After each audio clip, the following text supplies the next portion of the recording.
la parte, habíamos terminado de empezar en saponificables, vimos otra vez los terpenos y de los que se quedan isoprenoides y empezamos a ver la parte de esteroides. ¿Ok? El esteroide dijimos que estaba formado de qué tipo de terpeno. ¿O qué terpeno forma ese esteroide? El escualeno. ¿Sí? El escualeno, de ahí se van a originar esos esteroides. ¿Ok? Que es un colesterol. De acuerdo a la clasificación del número de carbonos y todo eso. Terpeno. ¿Que tiene cuántos carbonos? 30. ¿Cuántos isoprenos? 6. Mañana 100 puntos. Entonces, solo para que recordemos entonces cómo lo fuimos viendo, dijimos que íbamos a tener una molécula de acetato. Esto es una molécula de acetato. Este acetato, les dije, va a sufrir ciertas reacciones que lo que va a hacer es formar un isopreno. Dijimos que para poder tener isoprenoides vamos a tener que unir varios isoprenos. Entonces vamos uniendo varios, en este caso vamos a unir 6 isoprenos y vamos a formar el escualeno. Al escualeno le van a pasar otras ciertas reacciones y lo que va a empezar a hacer este escualeno es a irse ciclando para ir formando esta estructura que estaba acá. ¿Cómo se llama? Colesterol. Ciclopentano peridofenantreno. Ciclopentano peridofenantreno. ¿Ok? Entonces, les voy a... Hay un nombre más corto. Se los voy a poner en el documento para que quede más fácil. Entonces, dijimos que estaba formado siempre por 3 anillos de 6 carbonos y un anillo de 5 carbonos. ¿Ok? Para la numeración dijimos que empezábamos en el 1 siempre, en este carbono que estaba acá, y vamos a contrario a las agujas del reloj. Siguiente, seguíamos contrario a las agujas del reloj. En el siguiente sí ya contamos de acuerdo a las agujas del reloj. Y en el quinto volvemos a contar contrario. Lo importante siempre es que encontremos el 17, que es como la casita, el techo de la casita del de 5 carbonos. Y aquí ya sale toda esta cadena. Todos estos carbonos que están formando esta estructura vienen del escualeno. ¿Sí? No es que se le agreguen estos grupos metilo, ¿sí? Sino todos estos carbonos vienen de la escualeno. Lo que sí se le agrega en esas reacciones es el OH, el grupo hidroxilo. En toda esta reacción que va a suceder aquí, para que se forme esto, lo que yo le voy a agregar sí es el OH. Los carbonos vienen todos del escualeno. ¿Cuántos carbonos tiene un ciclopentano peridofenantreno? 27. 27, ¿sí? ¿Cuántos carbonos perdió entonces? 3. 3. ¿Qué va a pasar con ellos? ¿Se van a utilizar? No los vamos a ver. ¿Okay? Se van a utilizar, pero no los vamos a ver. Que nada se pierde, todo se vuelve a utilizar. Entonces, teníamos que esto es nuestra base siempre para ir formando todos los esteroides. ¿Sí? Dijimos también que puede estar el esteroide esterificado o no esterificado. ¿Sí? Cuando está no esterificado es porque él tiene su grupo OH. ¿Para qué me sirve eso? Dijimos que nos servía también para dar estructura, para dar maleabilidad a las membranas celulares de los organelos, y siempre el OH va a quedar hacia el lado donde esté líquido, intra o extracelular, pero para que pueda tener contacto. Todos estos son fosfolípidos y colesterol va metiéndose entre esos fosfolípidos para ir ayudando a dar también esa estructura. ¿Sí? Entonces, eso sería un colesterol libre, cuando no está esterificado. Ahora miremos cuando está esterificado. Esto ya lo vimos, solo es para que miremos dónde va. Cuando decimos que está esterificado, es porque está formando un enlace este. Si está formando un enlace este, ¿qué perdió? Agua. ¿Sí? Entonces, vean aquí. tengo igual toda la estructura que ya vimos, y aquí tendría que estar el grupo hidroxilo, ¿sí? Pero viene, y para poderlo esterificar al colesterol, que ustedes mismos me dijeron ayer, le agrego un ácido graso. Ese ácido graso, ¿qué tenía en la cabecita de acá? Otro El H. grupo carboxilo, que está formado en un doble enlace de oxígeno y un grupo OH. OH. Y aquí entonces, el ciclopentano peridofenantreno, que tenía Otro OH. otro OH. Pierde su OH el ácido graso y pierde su hidrógeno del otro lado y formamos agua. Entonces siempre va a estar esta parte de acá conectada al carbono 3. Eso es parte también, por eso les digo, es importante que ustedes sepan. Pero si ustedes ya ven esta estructura y ven conectado un ácido graso, sin necesidad de contar, dicen que este es el 3. ¿Y este qué número sería? 17. ¿Ok?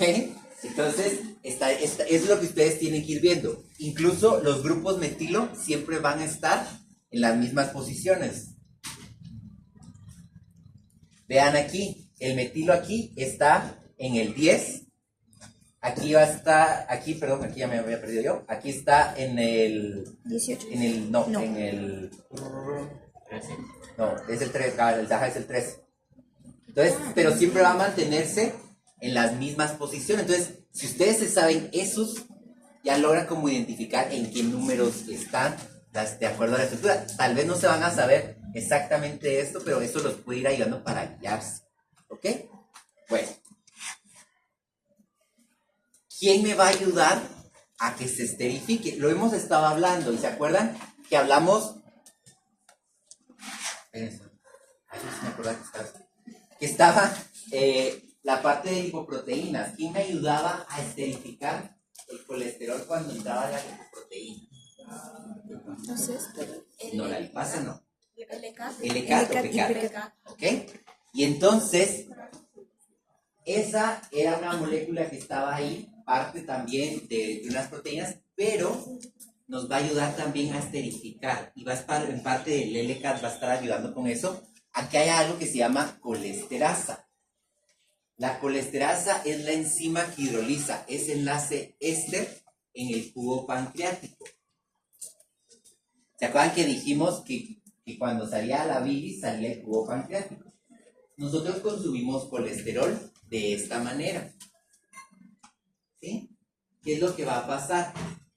Que cuando sale el jugo pancreático, sale colesterasa, esa enzima, y ¿qué es lo que va a hacer? Como es una condensación, el enlace éster me va a hidrolizar ese enlace, entonces separa colesterol de ácido graso, y eso ya entra en kilomicrón, y entonces eso ya se va a todo el proceso que vimos. ¿Se me perdieron? Sí. A ver, pues. Regresemos al inicio. Vale. Entonces, estamos hablando del colesterol, estamos hablando de colesterol libre, colesterol esterificado. Libre cuando tiene su OH, su grupo OH normal ahí, ¿ok? Ese es el libre. El esterificado es cuando estamos diciendo que en el carbono 3, donde está el grupo hidroxilo, se va a unir un ácido graso y se esterifica, ¿sí? Totalmente, esta estructura es totalmente apolar, porque ya no hay nada que lo pueda hacer que sea hidrofílico. Entonces, esto nosotros lo consumimos así como está, pero como no puede pasar así, ¿qué es lo que va a empezar a suceder? Vimos cómo el triacilglicerol se dividía y se formaban los dos ácidos grasos y el monoacilglicerol. Ahora lo que va a suceder es que nosotros vamos a estar consumiendo colesterol esterificado, y lo que hace es que cuando sale también el jugo pancreático, no solo sale una enzima que se llama lipasa pancreática, la bilis, sino que también va a salir una enzima en ese jugo pancreático que se llama colesterasa. Y la colesterasa lo que va a ir a donde va a ir a actuar es a este enlace, este que se formó acá. ¿Para qué? Para dividir ácido graso y colesterol. Porque recuerden que cada uno, el kilomicrón ¿Deja colesterol? No. No. No deja colesterol. Entonces, lo que va a suceder es que ese colesterol regresa a hígado. Va a pasar todo el proceso kilómetro. Hasta hígado va a llegar ese colesterol. Pero yo necesito que ese ácido graso entre a las células para que se vuelva a esterificar y se quede o en el almacén, como en el tejido adiposo, o se utilice en el músculo. Entonces, de nada me sirve que se vaya esterificado este colesterol. Por eso es que hacemos esta separación. Ahora sí, Dafne. Sí. Ay. Va. Bueno, empecemos a ver ahora la parte de las hormonas. Este solo es el inicio de hormonas. Rebe. No.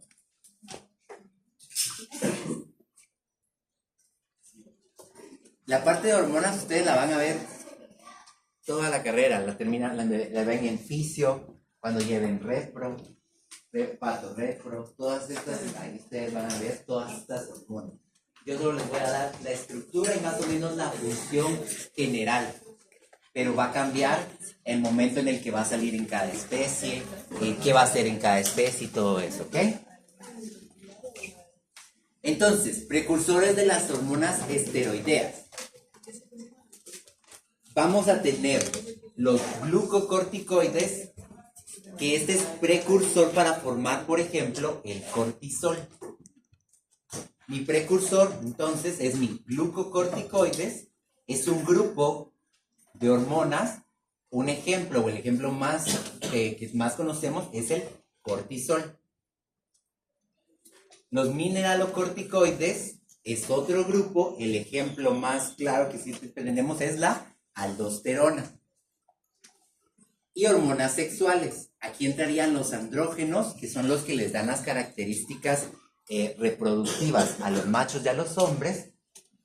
La parte de los estrógenos, que son las que le dan las características a la hembra. Y ojo aquí, no quiere decir que no produzcamos estrógenos, los hombres o los machos, y que las mujeres no produzcan andrógenos. Sí producen, pero hay en nosotros ciertas cosas que va a hacer que funcione más el andrógeno para dar esas características a los machos, y a las hembras el estrógeno, ¿ok?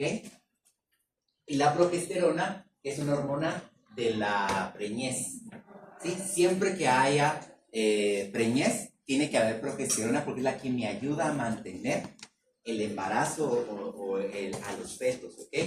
Porque va a bloquear que hayan abortos, ¿sí? Como les digo, esto lo van a ver ustedes en repro. No me quiero meter mucho porque para no confundir. ¿Qué son entonces las hormonas? Sustancias químicas producidas por un órgano o por una parte de ese órgano. Van a ver que hay algunas que dicen hipófisis anterior, hipófisis posterior, ¿sí? Y a pesar de que es el mismo órgano, cada parte de la hipófisis va a producir ciertas hormonas, ¿sí? Y la función va a ser regular la actividad que va a tener ese tejido. Como les decía, por ejemplo, progesterona va a liberarse, y ¿a dónde va a ir a actuar? Va a ir a actuar a útero, ¿sí? Y ese útero lo que va a hacer es que va a bloquear otras hormonas, como por ejemplo los estrógenos, los va a bloquear para que no haya otra ovulación, para que el feto se pueda mantener implantado en el útero, ¿sí? Entonces, reguló la actividad. Normalmente el útero no tendría por qué hacer eso, pero la progesterona cambia la actividad del útero, ¿sí? ¿Me explico? Sí. Gracias. Entonces, vean lo que estuvimos hablando. ¿Por qué vimos en la parte de colesterol? Porque al final la estructura base de las hormonas siempre va a ser el ciclopentano perhidrogenatreno, ¿sí? Entonces siempre vamos a tener esta estructura que va a tener cambios, pero era lo que yo les decía ayer. Es como que solo tenemos el Lego y le voy agregando cositas a ese Lego, un colorcito, algo más. Entonces va a variar un poquito, pero va a mantenerse siempre. Si se dan cuenta, aquí ya empezó a la variación, porque en el otro decíamos que era un OH, cuando era solo colesterol. Pero cuando ya se volvió hormona, aquí perdió ese OH y se volvió un doble enlace oxígeno. ¿Sí? Entonces, cositas que van a ir cambiando en la parte. Vean aquí igual, se agregan otros OH a las mismas estructuras, que ya no van a tener tal vez los 27 carbonos del colesterol, pero mantienen la base de esto. ¿Ok? ¿Me explico? ¿Sí? A ver, pues, las hormonas esteroideas se sintetizan y se secretan después de otras señales de otras hormonas. Las hormonas nunca se almacenan, ¿sí? Si se secreta una hormona, se utiliza y se va. No es como de, bueno, entonces ahorita voy a, como hacíamos con los triglicéridos, se van a almacenar tejido adiposo. No, la hormona se secretó, se utiliza y se desaparece, ¿ok? Cuando se acaba la actividad de lo que está sucediendo. La hormona nunca se va a almacenar. Ya solo se crean cuando es necesario. Cuando es necesario, porque pues, imagínate en una hembra, en una mujer que estuviera secretando progesterona constantemente y no está embarazada, pues no está preñada, no tendría ningún objetivo. ¿Qué es lo que sucede con las... les doy este ejemplo porque es como más cercano. Las mujeres con ovarios poliquísticos, ¿sí? Ellas tienen los quistes ahí, que lo que hacen es que el ovario libere hormonas. Tal vez no están en su etapa de su ciclo, pero como tienen esos quistes, siguen liberando hormonas, siguen liberando hormonas, siguen liberando hormonas. Entonces, ¿qué está sucediendo? Que empiezan a haber enfermedades. Entonces, eso es lo que sucede. Lo mismo va a suceder con los animales. Los animales también llegan a tener ovarios poliquísticos y todo eso, pero como no se almacena, se utiliza y se sigue produciendo, aunque ella no esté en ese estado o en esa etapa de la actividad. ¿Me explico? Sí. Bueno. Empecemos a ver las primeras hormonas, ¿sí? El primer grupo eran los glucocorticoides. Esta es la estructura de un glucocorticoide.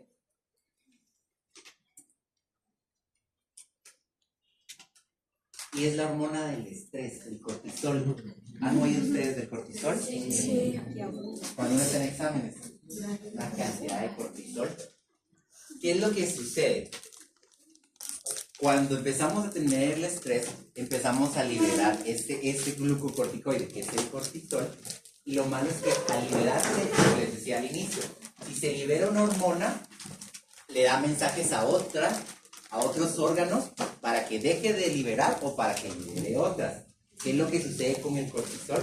Que va a dejar que no se liberen otras hormonas. Volvamos al ejemplo de las mujeres.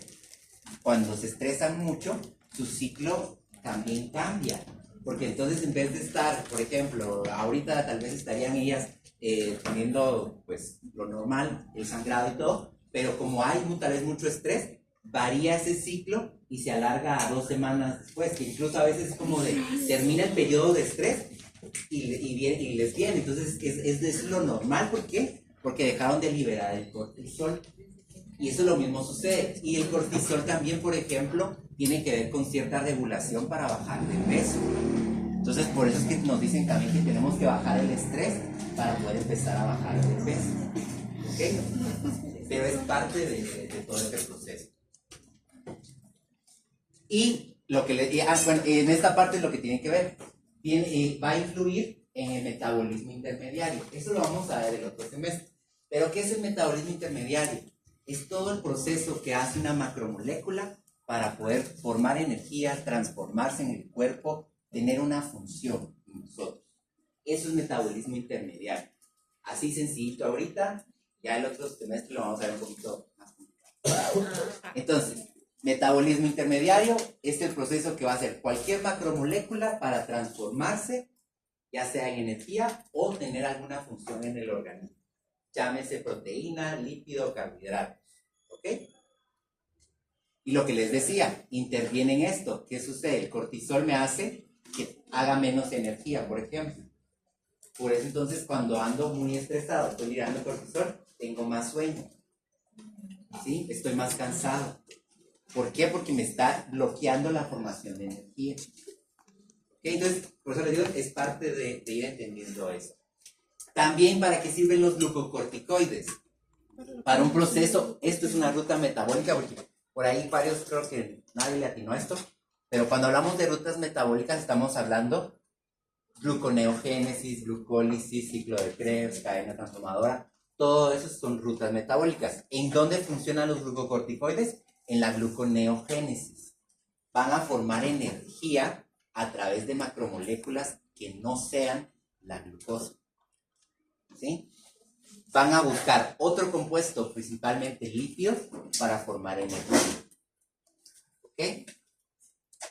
Para la respuesta inflamatoria o para la respuesta inmune. No me acuerdo quién me preguntó ayer, Isabel, de esta parte. Los glucocorticoides son medicamentos que no tenemos nosotros que utilizar o saberlos utilizar. No hay que tenerles miedo, porque no es que hay que tenerles miedo. ¿Termino de ir ahí? ¿O es duda sobre lo anterior? O sea, no. ¿Sí? Va. Entonces, ¿qué es lo que va a suceder? Que los glucocorticoides me van a ir a bloquear unas cosas que vamos a ver más adelante que me van a producir la inflamación, ¿sí? Pero también me van a disminuir la producción de mi sistema inmune. Entonces, en un animal puede ser que yo tenga que ver cómo está su sistema inmunológico antes de dejarle los glucocorticoides, y después de que si ya se los dejé, tengo que igual ver cómo está su sistema inmune al quitárselo. Y es un medicamento que no puedo quitar de golpe. ¿Por qué? Porque empieza a bloquear la formación de anticuerpos o del sistema de defensa. Entonces, si yo se los quito de golpe, él puede rápido entrar a enfermedades, ¿sí? Entonces, lo que se hace con los glucocorticoides es quitándolos poco a poco para que el cuerpo vuelva a activarse con todas sus funciones normales. ¿Ok? Para adelante, pues. El que incluye contra la respuesta inflamatoria y inmune es otro tipo de glucocorticoide aparte del cortisol, o es el mismo cortisol. No, aquí estoy hablando de los glucocorticoides en general. El ejemplo más claro de cuestión de glucocorticoides es el cortisol, pero también van a ir a incluir en todo. De manera general, todos los glucocorticoides van a hacer esto. Pero es como de una manera negativa, siempre. La inflamatoria no. La inflamatoria me va a quitar la inflamación, pero el sistema inmune no. El sistema inmune me va a bloquear. Y Entonces ya es no. como, o sea, te influye positivamente y negativamente al mismo tiempo. Entonces, por eso les digo, hay que saber cómo está nuestro paciente para saber cuándo dejar el medicamento y cuándo no.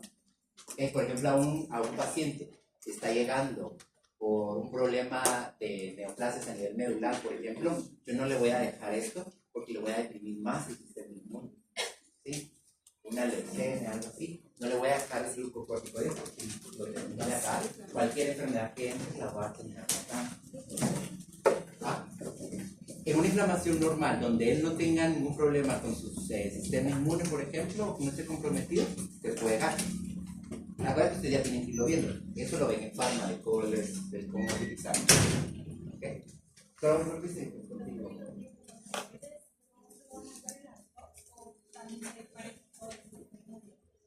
Actúan en las COX, pero también actúan en los lipoproteínogénos, que los vamos a ver más adelante, que me van a formar los leucotrenos, que son un sistema de defensa.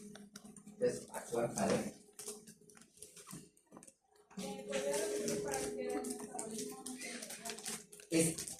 El metabolismo intermediario es el proceso que haga cualquier macromolécula para transformarse en el organismo, para formar, por ejemplo, energía o para formar alguna capa, algo, pero cualquier macromolécula hace algún proceso y ese es el metabolismo intermediario. Los glucocorticoides intervienen en ese metabolismo intermediario. Por ejemplo, entonces entra glucosa y puede ir a bloquear a ciertos lugares para que ya no haya glucólisis, o al ciclo de Krebs, o a la cadena transformadora de electrones. Entonces, ahí es donde va a bloquear el glucocorticoide, entonces ya no se forma energía. Entonces, ese es el metabolismo intermedio. ¿Sí? Bueno. Recibe entonces, lo que estaba diciéndoles, inhibe la inflamación a nivel de tejidos, pero también es inmunosupresor. Y la parte del inmunosupresor, a veces hay neoplasias también, y las vamos a ver un poquito tal vez en patología. Hay neoplasias que activan al sistema inmune, y el sistema inmune empieza a atacar al mismo cuerpo. También puedo usar glucocorticoides en ese caso, para que bloquear esa respuesta del sistema inmune y que ya no siga atacando al cuerpo, ¿sí? Los mismos cánceres y todo esto, de tipo también leucemias, que empiezan a generar anticuerpos y que empiezan, entonces yo lo puedo dar un glucocorticoide para bajarle esa respuesta, ¿ok? También, enfermedades autoinmunes.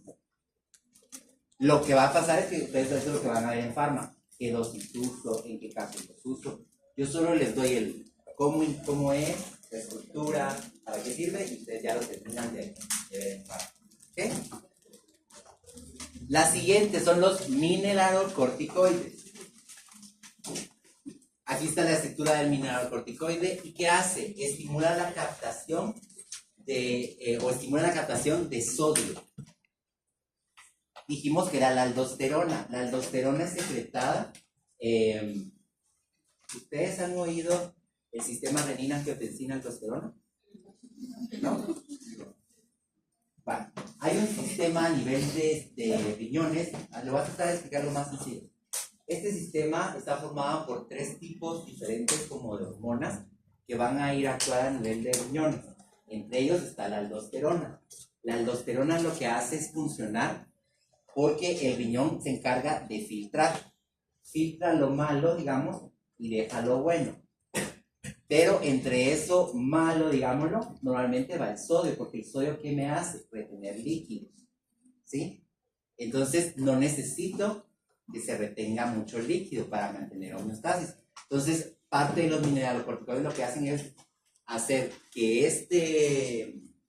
el riñón sí deje líquidos. Por ejemplo, un paciente que está en estado de shock, el riñón lo que hace es liberar aldosterona, un mineralocorticoide, para que empiece a retener líquido y que ese paciente no se muera en el shock. ¿Sí? ¿Sí o no? Sí. Es súper sencillo. O sea, lo vamos a ir viendo en inicio, lo van a terminar de ver, en parte terminamos también de ver esa parte, pero no sé, lo vuelvo a explicar. Después, tenemos mineralocorticoides y entre esos teníamos la aldosterona. Hay un sistema que se llama renina-angiotensina 2-aldosterona y nos enfoquémonos ahora en la aldosterona, ¿sí? La función de la aldosterona es la retención de sodio. Les decía, en un paciente que está en estado de shock está perdiendo volumen de sangre. Entonces, ¿qué hace el cuerpo? Activar aldosterona para que retenga sodio. El riñón retenga ese sodio, no lo deje ir. Entonces, al retener ese sodio, ¿qué hace él? Jalar agua. Normalmente en una molécula de sodio se retienen 3 moléculas de agua. Entonces jala esa agua para que el volumen de sangre se mantenga y el paciente que está en estado de shock no muera. La función entonces es retener en riñón, retener ese sodio para que el sodio se quede en sangre y se siga reteniendo líquido. ¿No? Sí. ¿Sí? Os digo, esto lo terminamos terminamos de este ejercicio, miramos el shock and battle, miran la parte de Pharma, vamos a ir viendo todo esto en las otras clases, ¿ok? Pero sodio y potasio no se llevan, ¿sí? Por eso es bomba sodio y potasio. Entra sodio, sale potasio, entra potasio, sale sodio. Nunca son de esos enemigos acérrimos que no se pueden ni ver, ¿ok? Entonces, si me va a estimular que se quede sodio, va a hacer que se salga potasio, ¿ok? Eso es lo único. Si se está quedando sodio, potasio se tiene que ir, porque lo que le importa al cuerpo es retener líquido, no la función que está haciendo potasio, ¿ok? Y lo que les decía, estimula la retención de agua. Termino la parte, sí. Y esto es también importante, los mineralocorticoides me aumentan la presión arterial. Lo voy a dejar ahí porque es un poquito complicado, pero lo único es que tiene relación en que si me está reteniendo líquidos, va a aumentar la presión arterial. pero lo vamos también a ver más en los otros cursos. ¿Okay? Pero por lo menos quédense ahorita con que me aumenta la presión arterial. ¿Okay? Y, a ver. Pero entonces, si va a captar más sodio, va a estar sacando el importante. No hay un desbalance en la bomba. Sí, lo que va a pasar es que el cuerpo va a buscar cierta homeostasis. En estos pacientes, si yo les dejo mineralocorticoides, yo sé que estos pacientes van a estar orinando menos. Entonces tengo que tener eso en cuenta. Y si hay uno, entonces también tengo que tener en cuenta que si ese paciente tiene un problema renal, no le puedo dejar un tipo de esos medicamentos porque tendrían que ir a actuar allá. El cuerpo al final, los medicamentos, como decía María Fernanda al final, me van a ayudar, pero también me van a perjudicar. ¿Sí? Entonces, y esto de sobrepesar, bueno, quiero que se cure o quiero que siga con la enfermedad, entonces tienes que ir dejando el medicamento. Y lo que les decía, en farmacia les van a enseñar cómo utilizar el medicamento para que no cause tanto daño. Por ejemplo, hay medicamentos que dan a nivel gástrico, entonces yo les voy a decir, bueno, entonces dejémosle un omeprazol para que no le cause una gastritis, porque el medicamento actúa muy fuerte a nivel del estómago. Entonces, ese es por eso es que a veces el listado de medicamentos como omeprazol, supralfado, no sé qué, es una gran listado, porque están diciendo, bueno, le voy a dejar pero este le va a contrarrestar lo que este le va a hacer. Entonces, a veces habría que ver, bueno, entonces hay que ver si se deja tal cosa. Es eso de parte, pero es farma. Ahí no como a meter mucho, pero es parte. Estamos entonces. Hormonas sexuales, los andrógenos. Las hormonas sexuales masculinas, como la testosterona, la aldosterona y la androstenediona. Al final son para poder tener características masculinas, ¿ok? O de macho. Por ejemplo, miremoslo en los hombres y mujeres. Normalmente una mujer no es una espalda muy grande, el hombre, el hombre sí tiene una espalda más grande, pero es parte de las características sexuales que nosotros tenemos que tener. ¿Qué es lo que sucede con la mujer? La mujer es de caderas más anchas. ¿Por qué? Porque está destinada reproductivamente al parto. Entonces tiene que tener un canal de parto más ancho. Entonces, pero ahorita pues esto nos va a dar esas características que tiene que tener cada uno. Lo que les decía, características sexuales masculinas, donde se producen los andrógenos, en testículos, también en ovarios, porque es lo que les decía, no porque sea características masculinas no quiere decir que la mujer o la hembra no los produzca, sí los produce, en menor tal vez rango, pero sí se producen, ¿ok? En ovarios y en la corteza suprarrenal, ¿ok? ¿Saben qué es la corteza suprarrenal?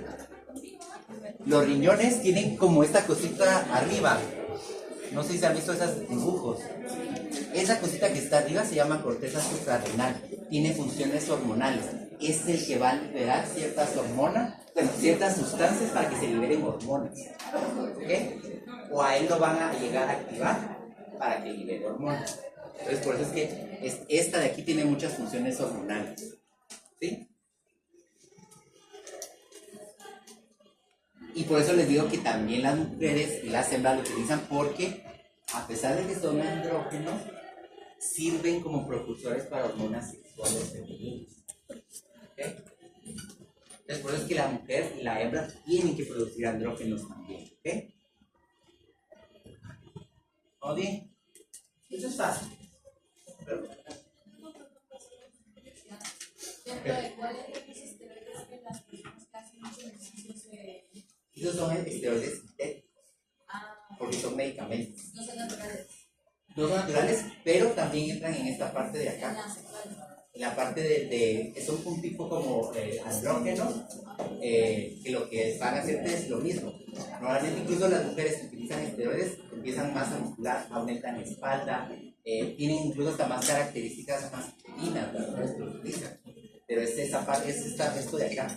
¿Okay?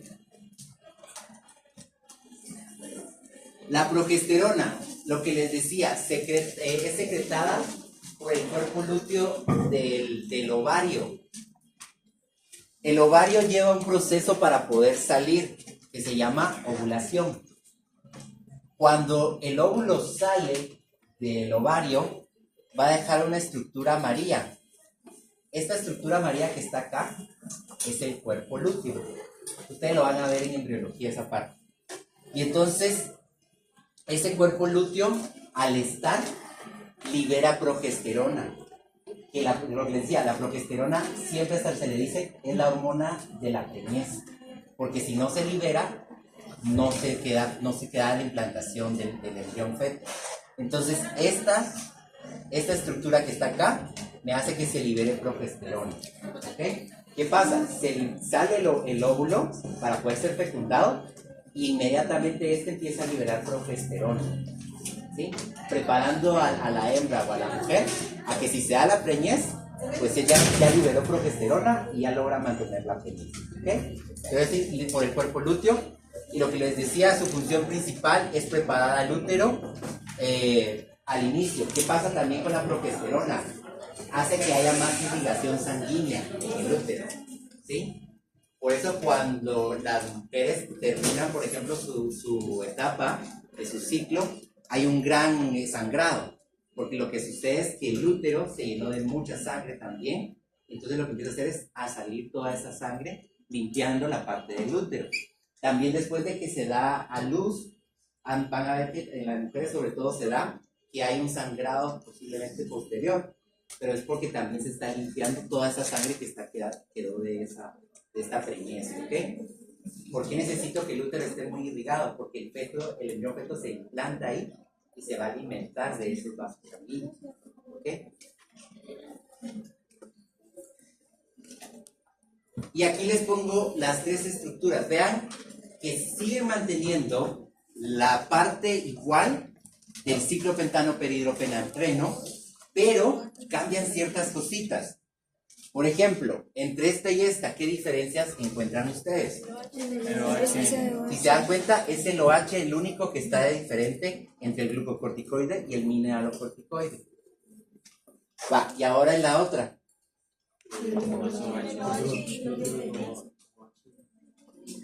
Que solo tiene un hidrógeno. ¿Ok? Y ya no hay un H. Entonces, ¿cuál es la diferencia entre las tres? Si yo les pongo la estructura, ya saben cómo diferenciarla, ¿no? Veo que está el ciclopentano perhidropenantreno, pero ya solo veo, tiene un OH, glucocorticoide. No tiene OH y no tiene hidrógeno, mineralocorticoide. De progesterona, porque tiene el hidrógeno ahí. ¿Ok? Esa es la diferencia. Está fácil, ¿no?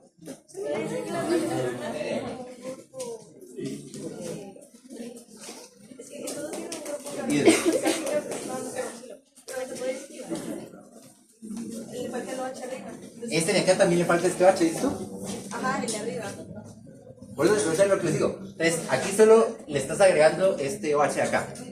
Y a este de acá le estás quitando tanto el OH de acá como el OH de acá y la parte de la estructurita de acá. Entonces, si se dan cuenta, el que es diferente a los otros es la progesterona. Entonces, solo que se queden con las diferencias. La progesterona forma como una antenita. Ustedes yo creo que no conocen estas antenas que estaban antes. El OH de acá y la estructura de acá. Entonces es solo para que miren las diferencias, que al final no es complicado, ¿ok? Solo con que se sepan en dónde va cada cosa. No es que se aprendan toda la estructura, sino que solo se aprendan qué es lo que la caracteriza. Y lo mismo, si se saben los números, a decir, pues el OH está en el carbono tal. Entonces ya solo saben 1, 2, 3, 4, 5, 1, y se van contando y ya los van a salir. ¿Ok? ¿Estamos? Ahora, los estrógenos.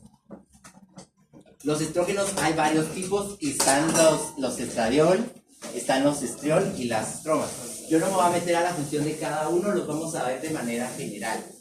Hormonas sexuales femeninas, su función pues es regular el ciclo menstrual o el ciclo de las hembras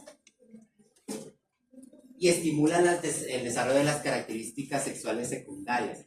Por ejemplo, en una mujer que el busto sea más pronunciado, que las caderas sean más anchas, que tengan la preparación para el parto, o sea, todas esas características que debe tener una hembra o una mujer, las van a dar los estrógenos, ¿ok?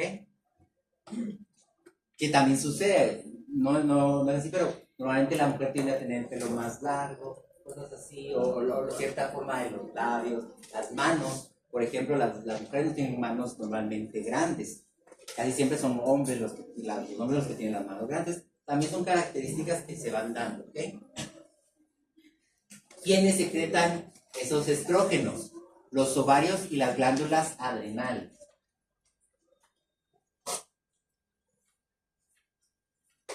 Que también están en esa parte de los riñones.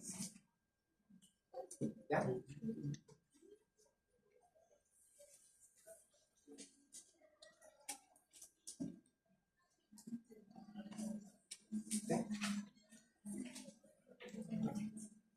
Bueno, ahora miremos las sales biliares. No es que sea una hormona, pero no habíamos visto las sales biliares. Y las sales biliares también tienen entre su estructura el ciclopentano peripropenatreno.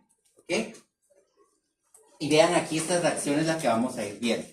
Todo lo que vamos a ver ahorita, o que les voy a hablar de estas reacciones, suceden a nivel hepático. Por eso está el hígado ahí. ¿Ok? Todo esto va a suceder a nivel hepático. Tengo mi molécula de colesterol.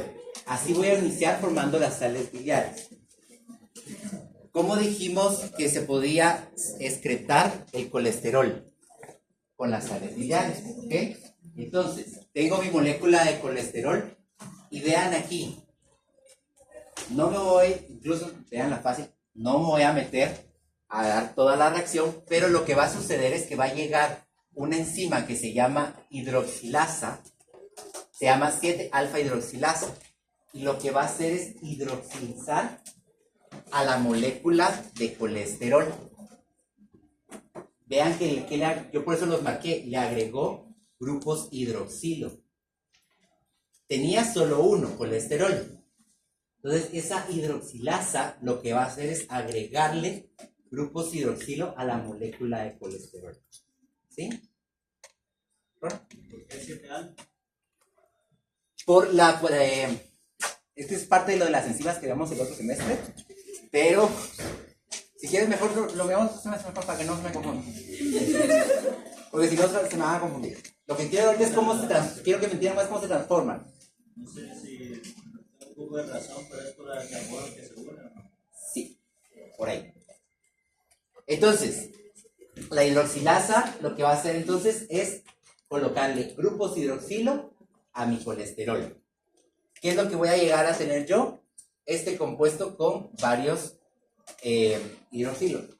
¿Qué va a suceder? Que no va a formar solo un grupo, sino puede formar dos grupos. Va a formar uno en el que solo a algunos les va a agregar un grupo hidroxilo y se va a llamar 7-hidroxilcolesterol, si solo tiene uno.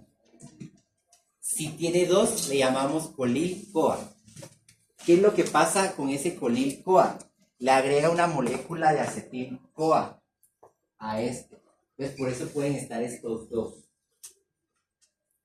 Repito entonces, para formar sales biliares necesito mi molécula de colesterol con la estructura que ya vimos. ¿Está esterificada o no está esterificada? No está esterificada. No está esterificada. ¿Ok? Porque así es como ya llega a hígado. Eso va a llegar la 7-alfa hidroxilasa y lo que va a hacer es agregarle a las moléculas de colesterol algunos grupos hidroxilo. Si le agrega solo un grupo hidroxilo se llama 7-hidroxicolesterol.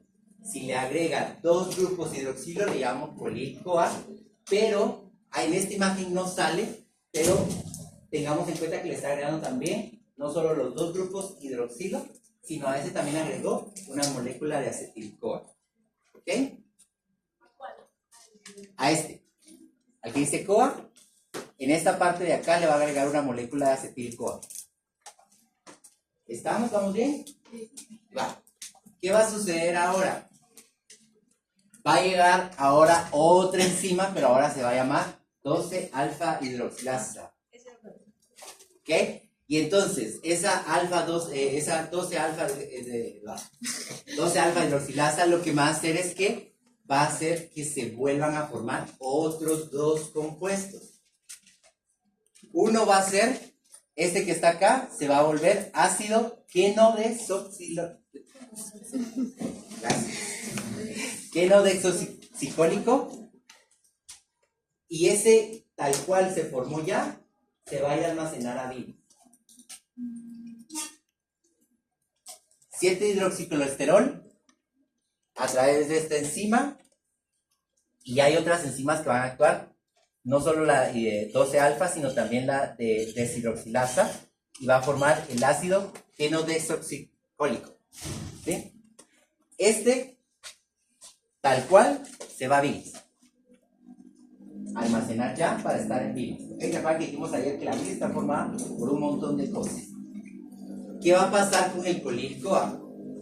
En este también va a ir a actuar la 12 alfa hidroxilasa, pero también actúa la deshidroxilasa. ¿Y qué es lo que va a formar aquí? El ácido cólico. ¿No? ¿Ustedes han oído el cólico? ¿Nunca les daba cólico? Sí. La mujer.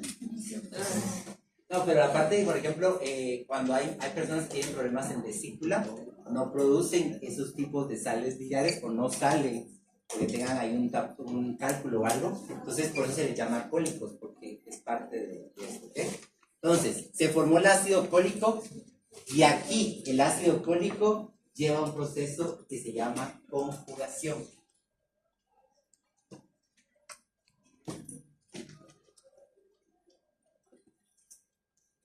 ¿Vamos bien?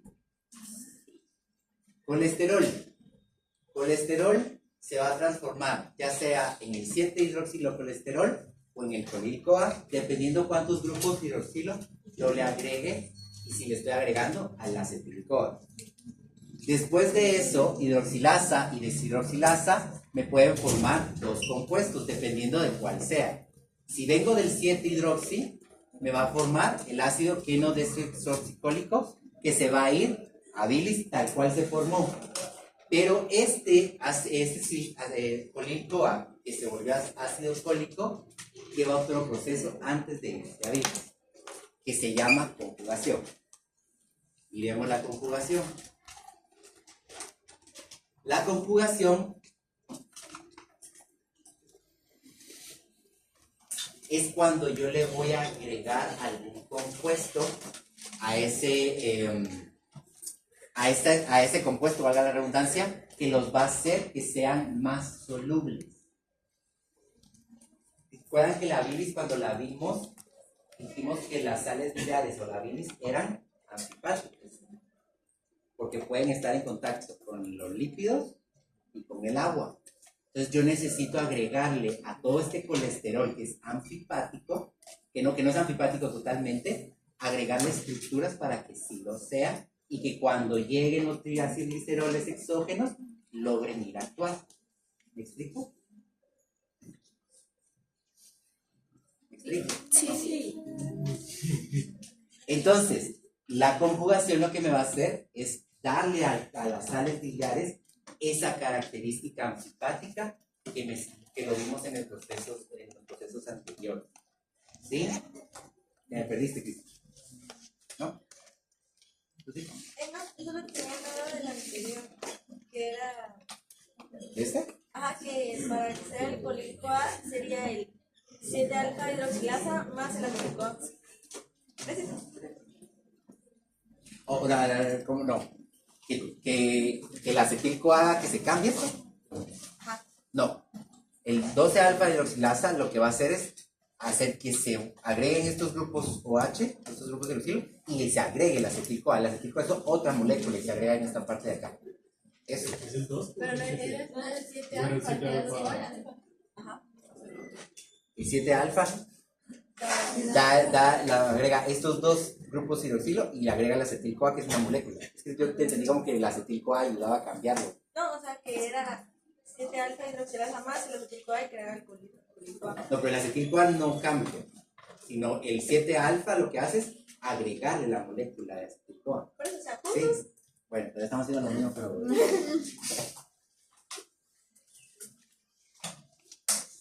Entonces, vamos a la conjugación ahora del colil-CoA. ¿Qué es lo que le voy a agregar a ese colil-CoA? Taurina y glicina. Eso lo vamos a ver ya mañana. No creo que hasta después de vacaciones. Entonces, ¿qué es lo característico de esto?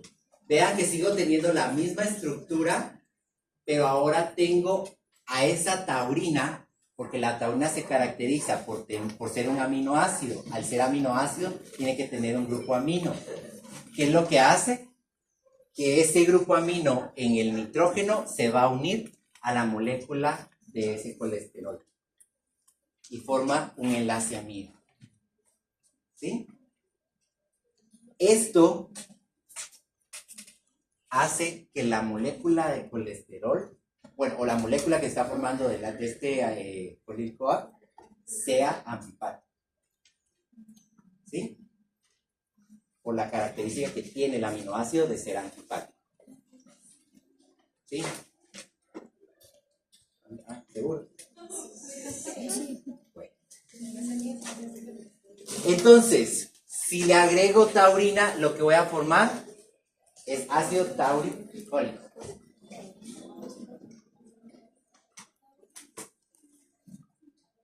Si le agrego glicina, voy a formar ácido glicocólico. Glicocólico. Siempre con un enlace amida. Y aquí, esto que está aquí, son las sales biliares. Esas son las sales biliares. Todo lo demás que se formó eran parte de colesterol que se está tratando de eliminar, pero esos dos son las sales biliares. ¿Ok?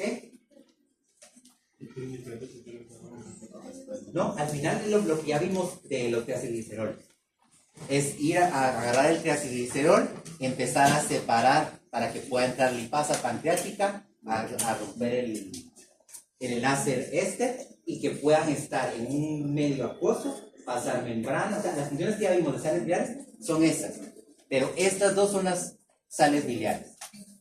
Y estas sales biliares, al ya formarse entonces, lo que hacen es que se van a ir a almacenar a vesícula. ¿Qué es lo que va a pasar? Y esto ya lo vimos. Las sales biliares, perdón, se me olvidó decir. Las sales biliares, estas dos, se llaman sales biliares primarias. Estas dos se llaman sales biliares primarias.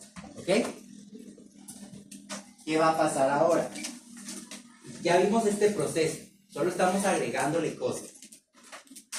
Ya se formó todo esto, ya se formaron las sales biliares, porque ya se conjugó el colil-CoA. Y ahora esas sales biliares, comemos, van triacilgliceroles, y esos triacilgliceroles llegan a duodeno.